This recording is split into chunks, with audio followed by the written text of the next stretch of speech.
diajak untuk meresapi, menghayati setiap penderitaannya, setiap rasa sakitnya, dan setiap bilur-bilur luka. Semoga dengan sengsara dan wafatnya, kita semua merasa tersentuh oleh cintanya yang luar biasa, lalu membalas cintanya melalui pertobatan. Sesungguhnya, tidak ada cinta yang lebih besar daripada cinta seorang yang menyerahkan nyawanya untuk sahabat-sahabatnya. Inilah jalan salib itu, jalan keselamatan berpabrik biru dan indah.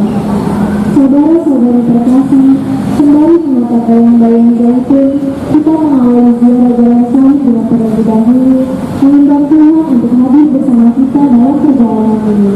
Mari kita hening sejenak. Amin. Kegelapan menyelimuti kota Yerusalem. Yesus dan murid-muridnya berjalan menuju lembah Cedron menuju taman Getsemani. Yesus berjalan sangat pelan, terlukis kesedihan di wajahnya. Sementara para murid mengikuti dari belakang sambil menelan curi dan tekanan karena kecemasan meliputi hati mereka, terutama Petrus.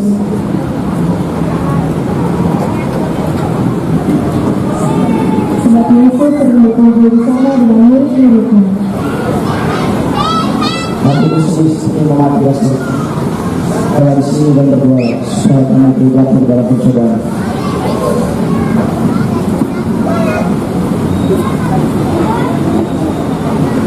Membawa dalam Getsemani, di Getsemani, sini mendekat erat, nyanyian sekarang jangkrik, sembunyi di rumput basah. Hendaknya tetapi semalam berita, nyamuk juga. Sedemikian sulit dan bergolak antara kehendakmu dan kehendak Bapa. Butir-butir pelita sirik darah-darah, begitu para telinga, sebenarnya sedikit mengeluarkan meruntuh sebaliknya orangnya. Sekarang engkau berkata, harus tak benar, setengah benar. Dua Bapakku, jika siapa mungkin, biarlah jangan menalu daripadaku, tapi jangan seperti yang aku kehendaki, melainkan seperti yang kau kehendaki.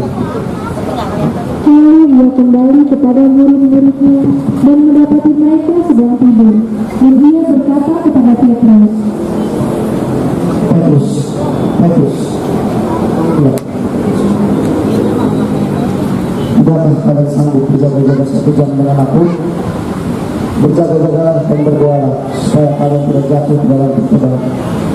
Roh memang penurut, tetapi ingat, dagingnya itu lemah.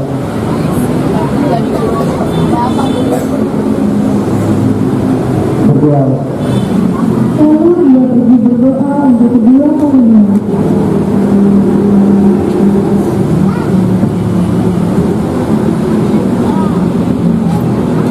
Ya Bapakku, jika cawan ini tidak mungkin lalu kecuali aku mengirimnya, maka jadilah kehendakmu. Yesus pergi mendapati para murid sedang tertidur. Yesus membiarkan mereka tidur dan ia kembali untuk berdoa.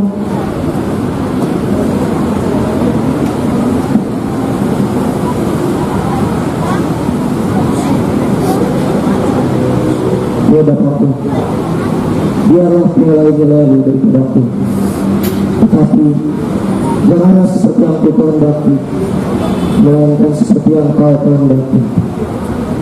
Yesus tahu bahwa waktunya telah tiba, pergi kepada murid-muridnya dan membangunkan mereka, sebab orang-orang Farisi dan para serdadu mendekati mereka. Beraslah, Petrus, bangunlah, sebab dia melihatkan aku sudah dekat. Sementara itu para serdadu, penjaga bait Allah serta orang-orang Farisi dekat dengan senjata dan bergerak menuju Getsemani. Yudas sang guru dalam daging itu berada di depan pasukan sebagai penunjuk jalan.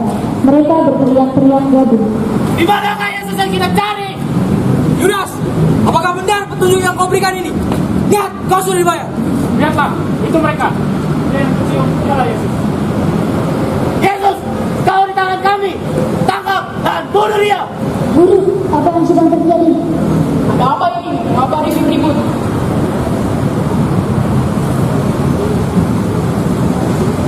Salam, hai guru.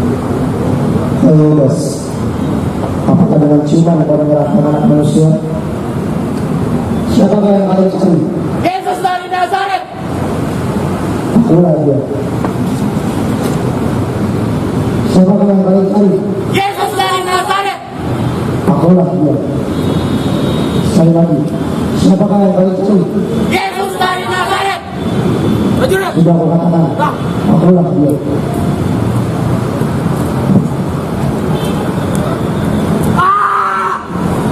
Petrus, sarungkanlah pedangmu.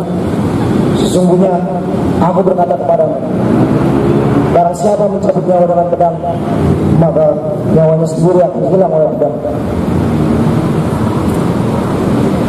Sangkahmu, aku ini penyamuk, maka kalian datang dengan pedang dan pedang untuk menangkap aku. Kau mewujud Allah. Kau penipu. Padahal tiap-tiap hari aku ada di tengah-tengah kamu, mengajar budaya Allah, dan kamu tidak menangkap aku. Baiklah, jika aku yang kalian cari, biarkan mereka ini pergi.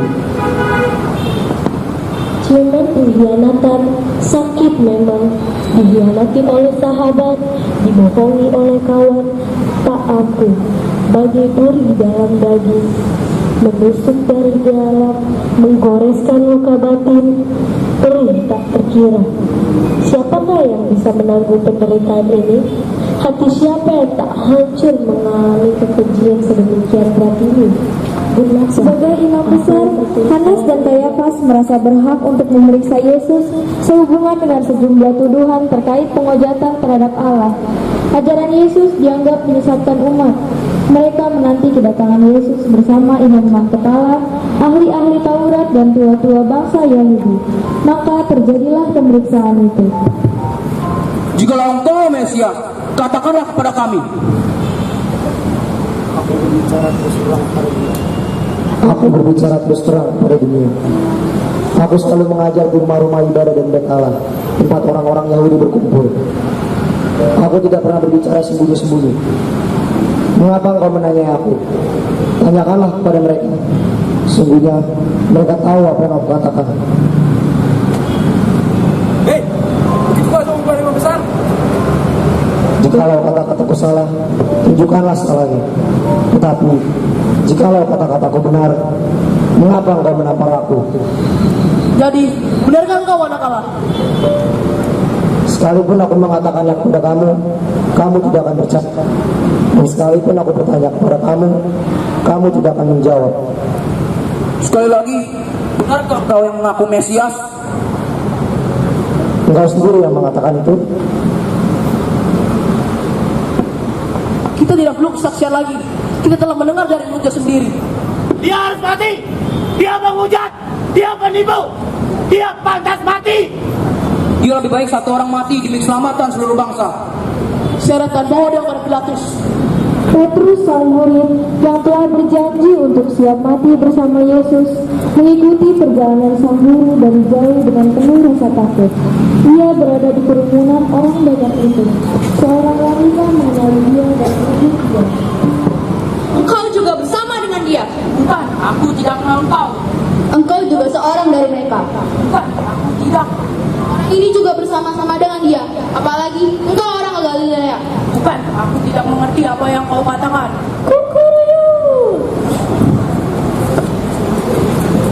Yesus kemudian digiring menuju Pilatus. Secara politik dan pemerintahan, Pilatus punya kewenangan menjatuhkan hukuman ataupun membebaskan seseorang. Balada pengadilan. Kau datang di tengah-tengah milikmu, tetapi mereka tak menerimamu. Kau tak dikenal bagai penjahat politik. Kau dihadapkan pada Pilatus. Kesombongan umatmu bertahta. Pemimpin durjana menghasut rakyat. Di sana, di telingamu, serta caci dan maki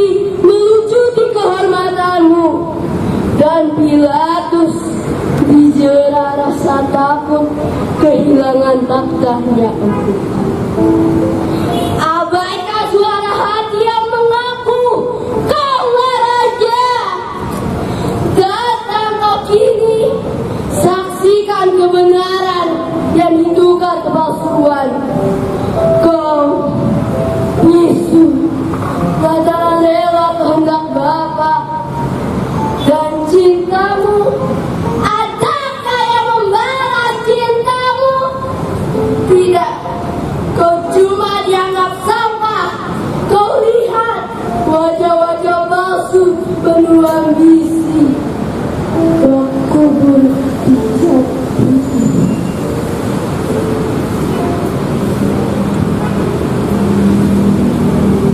Pengertian 1. Yesus dihukum mati. Kami menyembah Engkau ya Kristus dan bersyukur kepadamu. Sebab dengan salib sucimu, Engkau telah menebus dunia.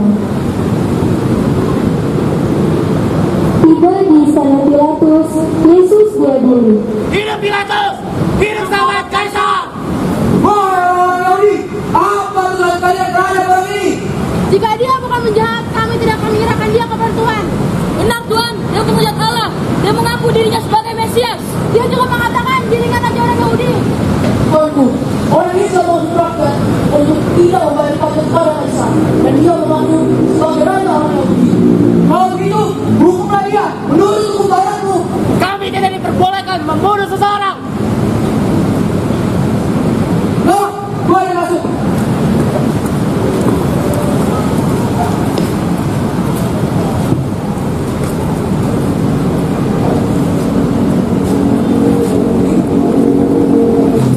Apakah pernyataan itu berasal dari Tuhan sendiri?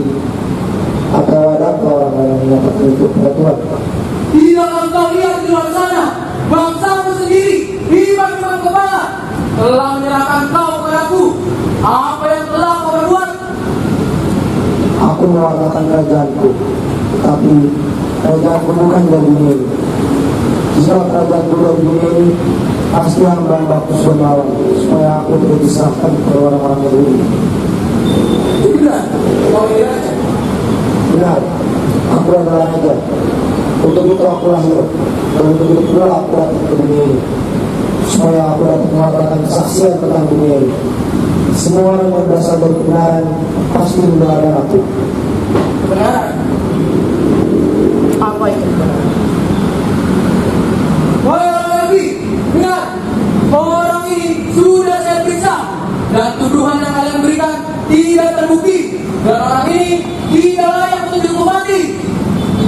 Tapi dia telah mengajarkan semua orang dengan ajaran sesat di seluruh dunia. Dia memulai dari Galilea sampai ke sini. Apa? Dia dari Galilea?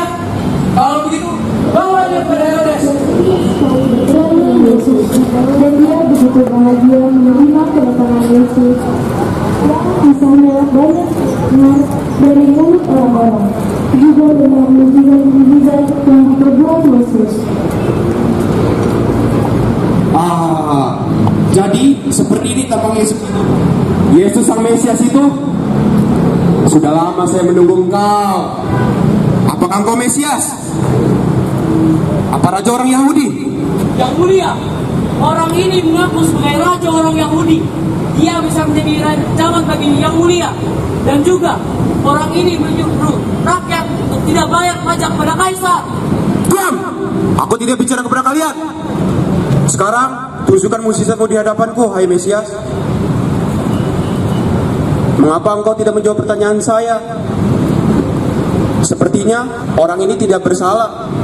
Tidak ada kesalahan padanya. Sekarang balikan dia pada Pilatus. Yesus kemudian dibawa kembali kepada Pilatus untuk diadili.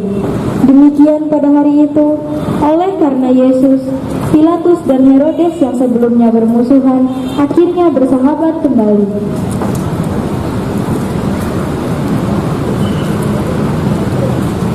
Oleh karena Herodes tidak menghukum dia, maka aku pun juga tidak akan menghukum dia. Karena orang ini memang tidak setimpal dengan hukuman mati. Dia harus mati. Baiklah, pada hari mati ini akan padaku suatu kebiasaan. Aku akan melepaskan salah satu tawanan bagi kalian.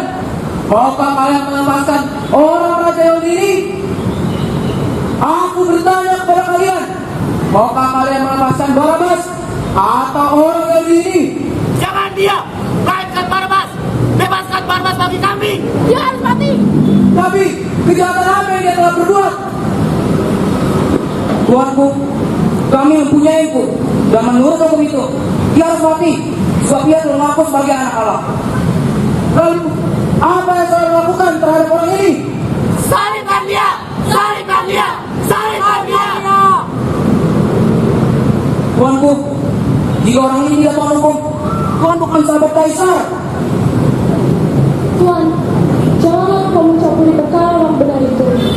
Sebab karena dia, aku sangat menderita tadi malam. Salibkan dia! Kami tidak punya raja seperti dia! Yang kami punya hanya Kaisar! Ya, sudah. Serdadu, bawa dia ke disita. Lalu Yesus dibawa ke ruang penyiksaan untuk disiksa. Jubahnya ditanggalkan dan disambungkan dengan membaca.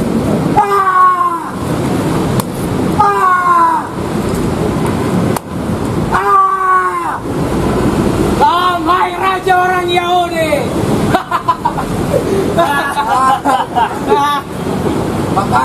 Pakai ini!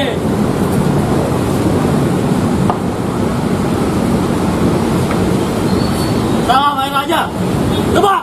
Siapa yang menamparmu? Lalu Yesus dibawa kepada Pilatus dan dihadapkan kepada orang banyak.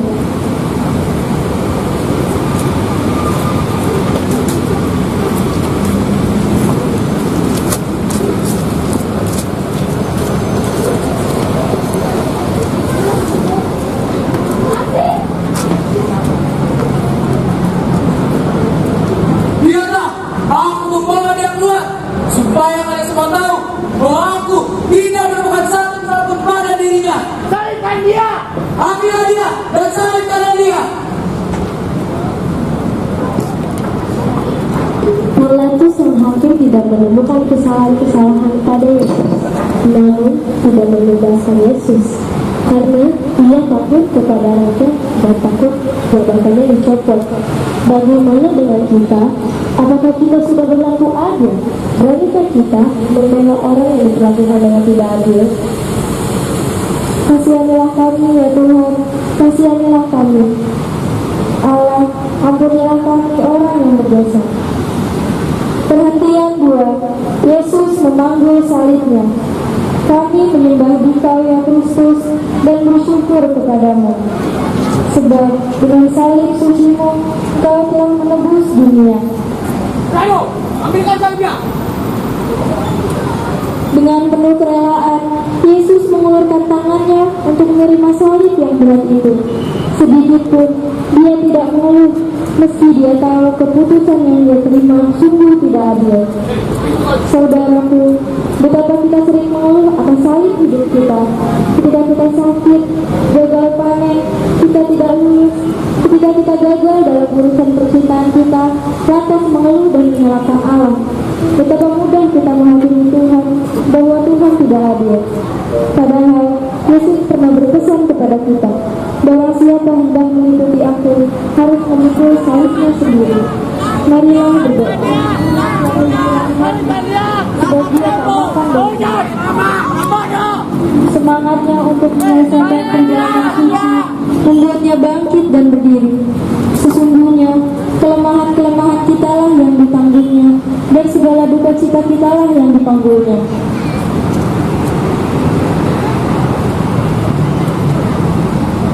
Hei, bangun! Jangan lemah! Katanya, kau anak Allah! Kau dari raja orang Yahudi! Lihatlah rakyatmu!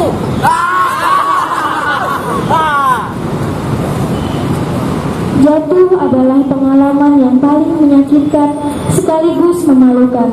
Kita semua sering terjatuh, tapi ketika kita mampu bangkit dari keterpurukan karena jatuh, bukan perkara gampang. Kita sering jatuh ke dalam dosa yang sama berulang-ulang, dan kita enggan untuk bangkit dan berubah. Kita bahkan membuat orang lain jatuh, menderita, dan malu, dan kita tertawa di atas penderitaan orang. Marilah berdoa. Ya Yesus, mampukan kami untuk bangkit dari keterpurukan. Teguhkan niat kami untuk membebaskan diri dari kesalahan dan dosa yang sama, sehingga hidup kami benar-benar terang kepadamu. Kasihanilah kami ya Tuhan, kasihanilah kami. Allah, ampunilah kami orang yang berdosa. Perhatian 4. Yesus berjumpa dengan ibunya. Kami menyembah Dikau ya Kristus dan bersyukur kepadamu. Sebab dengan salib sucimu, Kau telah menebus dosa dunia. Ya, jalan! Cepat! Jalan! Naikkan dia! Naikkan dia! Naikkan dia! Cepat! Orang bodoh! Penipu! Jalan! Penjahat! Manusia! Raja orang Yahudi! Naikkan dia! Jalan!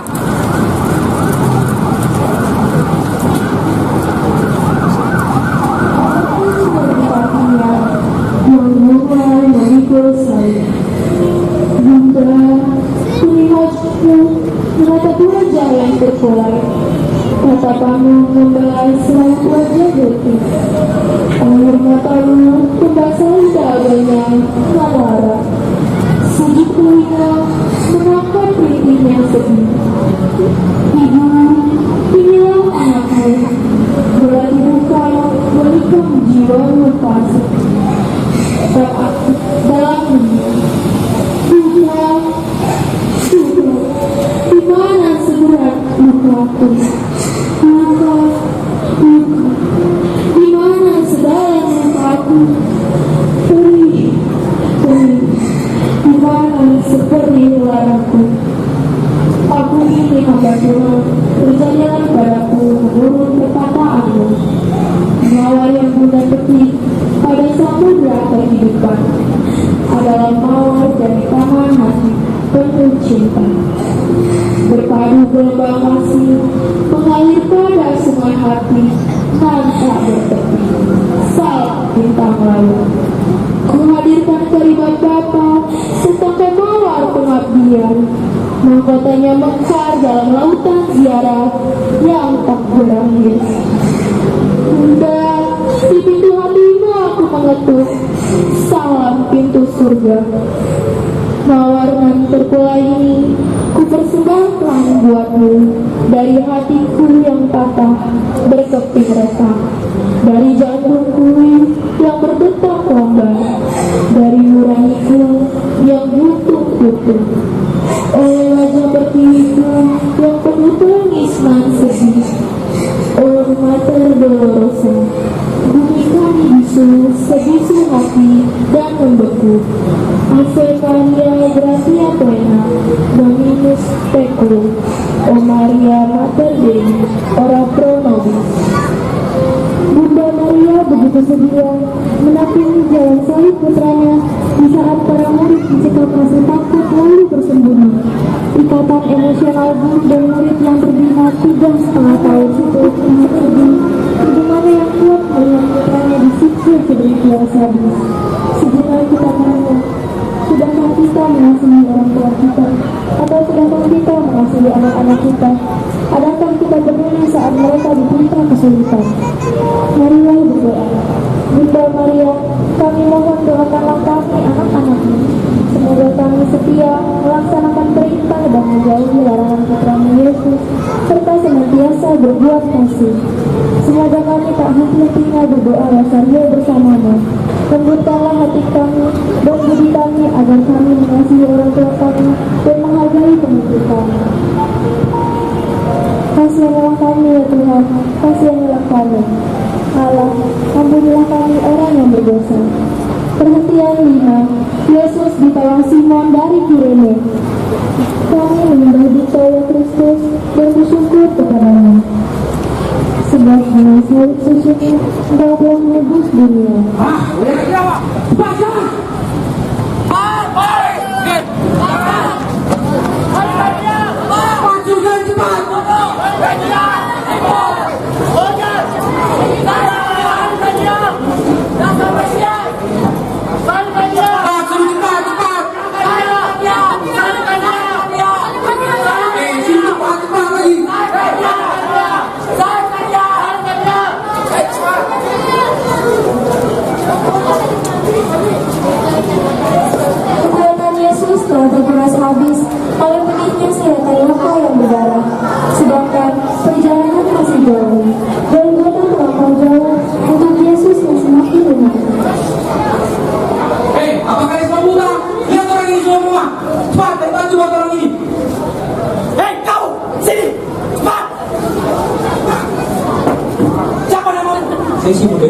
Tuan. Bantu dia, pikul sayapnya. Jangan cek, Tuan. Kamu bantu dia, sekarang. Baik, Tuan. Dalam kehidupan kita, kita perlu mengurangi batas kemampuan kita agar tujuan kita dapat tercapai. Terkadang kita menolong niat baik orang yang akan menolong kita lantaran gengsi atau takut bila dikatakan kita lemah atau tidak mampu. Simbol dari diri juga mengajarkan kita agar bersedia menolong sesama meski itu pekerjaan yang dianggap paling ringan. Inilah tanda cinta, tanda solidaritas yang paling nyata. Marilah berdoa. Tuhan Yesus, sembuhkanlah hati kami, agar kami bersama dengan hati yang kaya Kristus dan bersyukur kepada-Nya. Sebab dengan saling cinta, kami yang lebih selesa dunia. Dan,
atas kebaikannya terhadap mereka. tidak hilang. Sebab itu dia segera kembali. Mengapa Tuhan Yesus jatuh lagi? Karena kita selalu mengulangi dosa yang sama, bahkan mengerikan dan lebih jahat dari sebelumnya. Kita mudah tergoda dan jatuh lagi dalam dosa yang sama. Kita tidak punya tekad yang kuat untuk bangkit dan bertobat dari dosa-dosa kita dan berusaha menjadi sesuatu yang dilakukan. Dan juga kita terlalu cepat menyerah ketika dihadapkan dalam tantangan. Padahal jika kita tekun, kita bisa saja mencapai apa yang kita inginkan. Dalam segala bentuk kenikmatan duniawi, kuatkanlah kami agar tidak mudah menyerah dalam menghadapi tantangan, tetapi selalu tekun dan giat dalam berdoa hingga kami dapat meraih apa yang kami inginkan. Kasihanilah kami ya Tuhan, kasihanilah kami. Allah, ampunilah kami orang yang berdosa.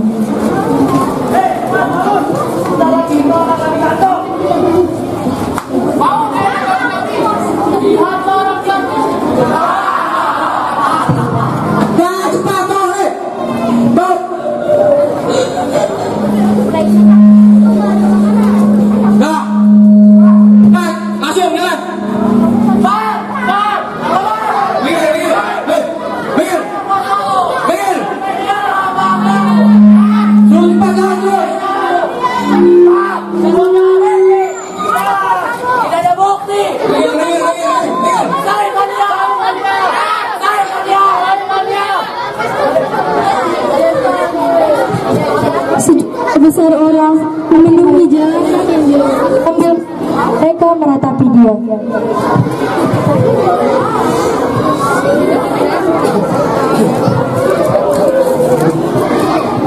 Janganlah kalian mengasihi aku. Kasihat dirimu dan aku. Sebab jika seseorang berbuat demikian, apa yang akan terjadi dengan kalian?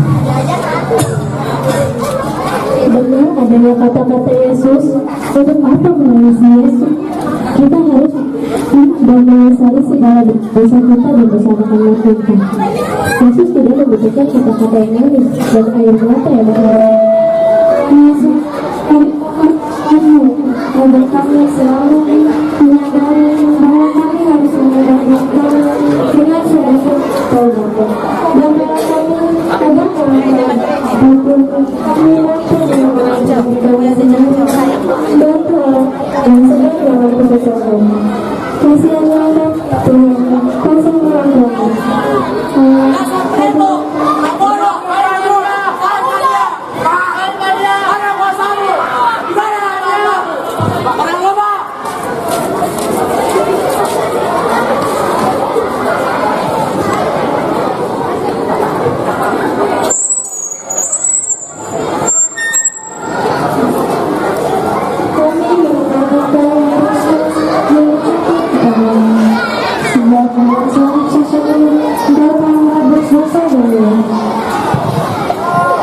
Kasihan bukit tengkorak itu semakin dekat, jalan menuju puncaknya tidaklah mudah. Demikian berbatu dan berkelok-kelok, menampakkan keganasan dunia bagi sang kasih. Yesus yang telah lama karena tidur semalaman, didera dan bersama jauh kasih Yesus, kita dituntut untuk menerjang tantangan hidup yang menghambat perjalanan menuju Bapa. Kita dituntut untuk mendaki dan melakukan puncak-puncak kesombongan dan keegoisme kita. Kita dituntut untuk menghadirkan batu-batu hati yang keras. Kita dituntut untuk meluruskan kelok-kelok dalih yang begitu.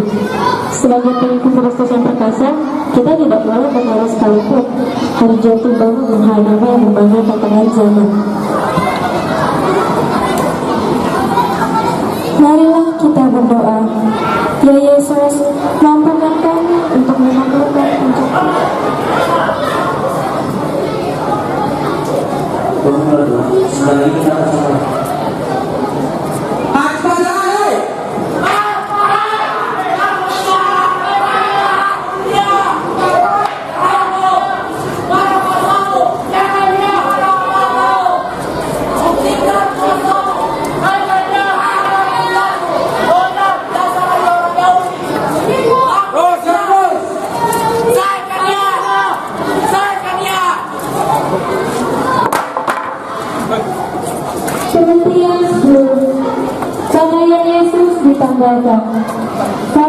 menyembah Engkau ya Kristus dan bersyukur kepadamu.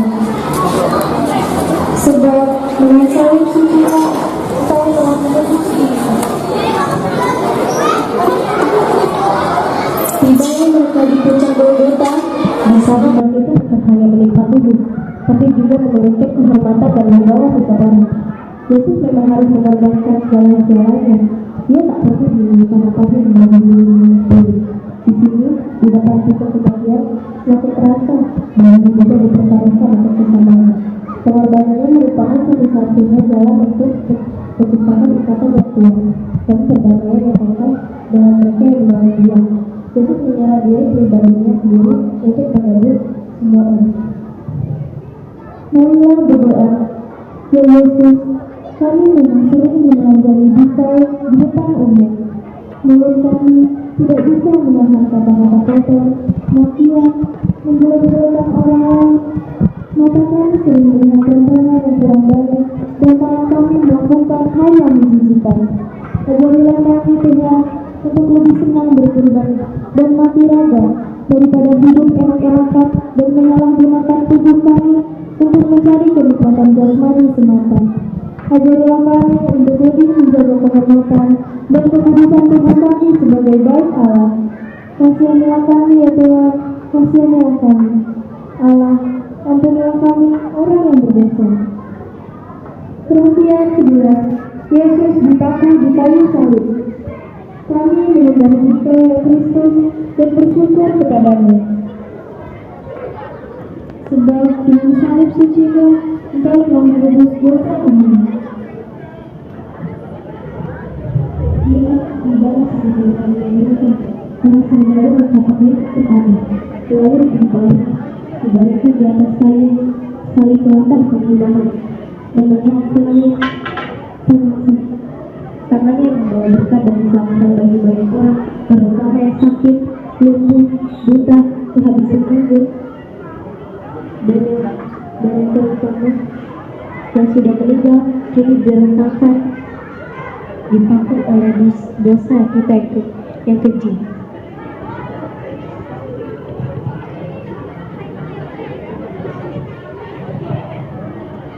Dan bilur-bilur tangannya bertambah serta dibanjiri darah merah yang menyembur keluar.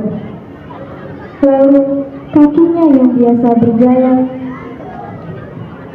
mengelilingi kampung ke kampung untuk mewartakan kabar gembira, mewartakan Injil, kini ditembusi paku.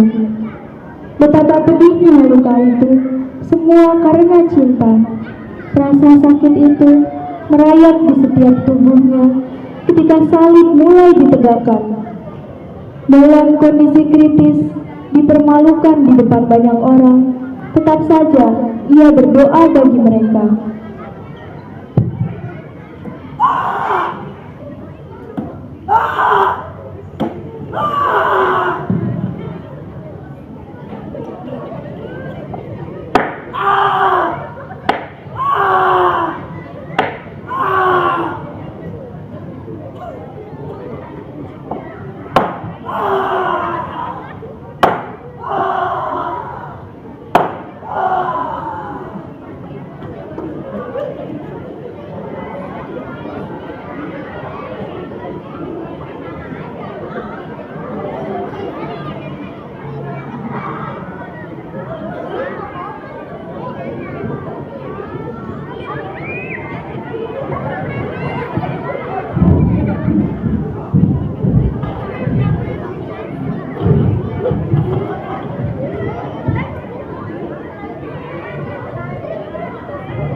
baik kita bisa di baju ini.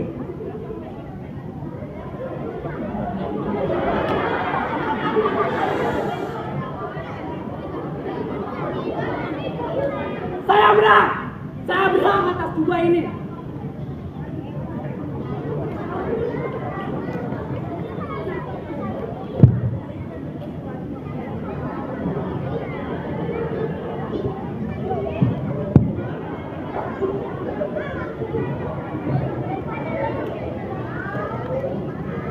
Orang-orang Farisi yang berada di situ tak bosan-bosannya menghujat Yesus. Jika engkau anak Allah, turunlah dari salib. Jika engkau raja orang Yahudi, selamatkanlah dirimu. Engkau yang akan berhubungan baik Allah dan membangunnya dalam 3 hari. Buktikanlah kuasamu, turunlah dari salib sekarang. Imam-imam kepala yang merasa berhasil dengan konspirasinya juga menghujat Yesus. Orang lain ia selamatkan, namun dirinya sendiri tidak mampu ia selamatkan. Baiklah, jikalau engkau Mesias, turunlah dari salib agar kami percaya. Maut sebentar lagi akan datang, dan Yesus merasakan kehausan yang teramat sangat. Kerongkongannya terasa kering karena perjalanannya yang melelahkan. Aku haus.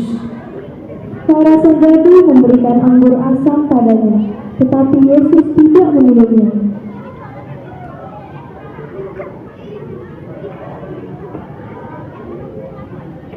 Marilah berdoa. Ya Yesus, hati kami membatu, sama seperti para serdadu, orang-orang Yahudi, imam-imam kepala, dan Pilatus. Walau sudah melihat penderitaan sesama, namun kami tetap menindasnya dan membuat mereka semakin sengsara. Yesus, kuatkanlah iman kami agar kami sungguh percaya kepadamu, Sang Mesias, penebus kami. Lembutkanlah hati kami agar kami mau bertobat seperti penjahat yang bertobat itu. Kasihanilah kami ya Tuhan, kasihanilah kami. Allah, ampunilah kami, orang yang berdosa. Perhentian 12. Yesus wafat di salib. Kami menyembah Engkau ya Kristus dan bersyukur kepadamu. Sebab dengan salib suci-Mu, Engkau telah menebus dosa dunia. Umat dimohon berlutut semuanya.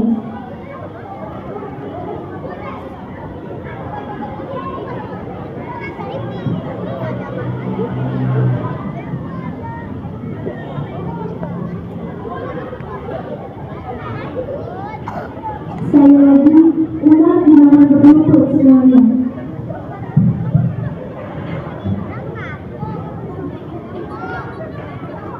Mulai jam 12, kegiatan meliputi seluruh daerah itu sampai jam 3.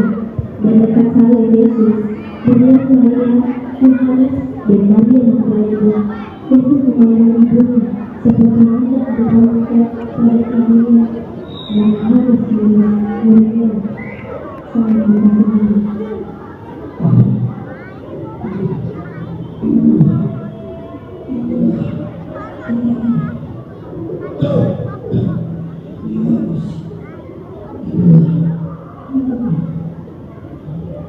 Kira-kira jam 3, Yesus berseru dengan suara nyaring.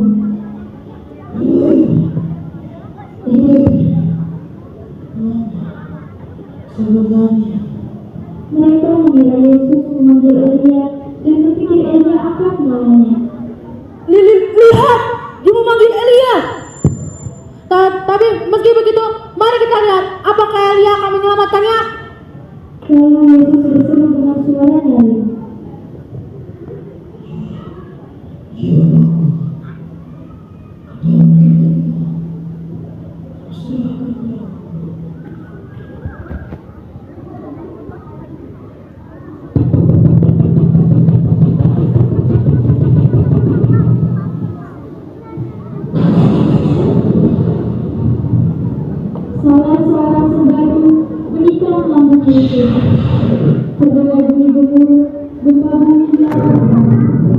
murid-muridmu mendapatkan kesempatan dunia.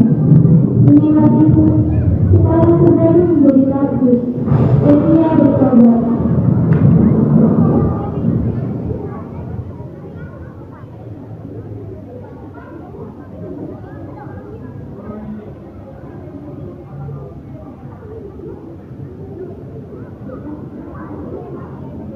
Tuhan Yesus, curahkanlah roh-Mu ke dalam hati kami, agar iman kami kepadamu tidak tergoncang di tempat pergumulan kami atau lingkungan sekitar kami.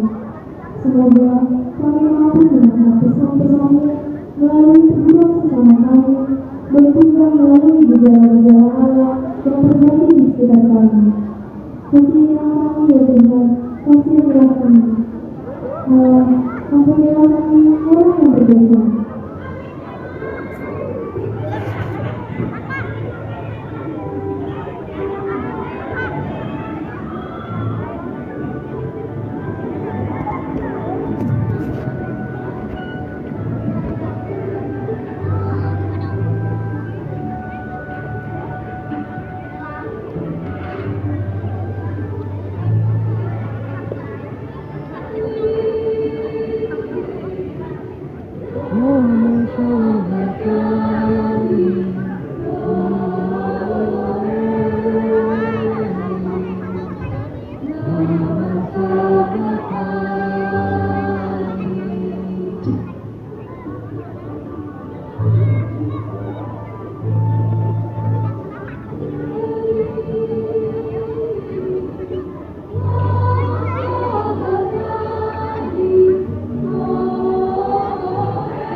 jenazah Yesus diturunkan dari salib. Kami menyembah Engkau ya Kristus dan bersyukur kepadamu. Sebab dengan salib suci-Mu, Engkau telah menebus dunia.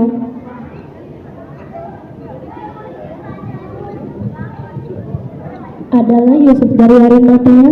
Ia adalah murid Yesus yang mengikuti Yesus secara sembunyi-sembunyi karena takut pada orang Yahudi, kepada Pilatus, supaya diperbolehkan melihat jenazah Yesus. Pilatus mengabulkan permintaannya, dan Nikodemus datang juga ke tempat itu. Dia mula-mula datang waktu malam kepada Yesus. Ia membawakan kurang minyak dan serta garam kira-kira 50 kaki berat. Sebentar tubuh jalur luka kini dibaringkan di pangkuan Maria sang ibu, dan serentak seperti sebuah pedang menembusi jiwa ibu malang yang kehilangan anak satu-satunya karena konspirasi dan kesombongan dunia. Maria berdoa, Tuhan Yesus, sadarkanlah semangat kami, agar kami setia seperti Bunda Maria, walaupun dalam diri hidup kami ini mengalami penderitaan, tantangan, cobaan yang bertubi-tubi. Semoga kami rela memberikan sekian dia dari penghasilan kami dan hasil panen kami untuk kepentingan sesama dan gereja melalui doa, aksi Natal dan aksi Paskah dan sumbangan sosial karitatif lainnya. Kasih yang melampaui ya Tuhan, kasih yang melampaui Allah, ampunilah kami orang yang berdosa. Perhatian 14, Yesus dimakamkan. Kami menyembah Engkau ya Kristus dan bersyukur kepada-Mu. Sebab dengan salib suci-Mu, Engkau telah menebus dunia. Yesus sudah memberikan memberikan itu sama seperti manusia. Yesus juga mengalami kematiannya, tapi kematiannya adalah penebusan terhadap segala dosa. Kematiannya adalah penebusan untuk kita. Kita ditebus bukan dengan emas atau uang, tetapi dengan nyawa anak domba Allah yang tidak bernyawa. Ini ia dimakamkan. Ramadhan hadis mengatakan dan ini kedua kali yang menyatakan menjadi dalam Bapa, Putra, dan Roh Kudus. Amin.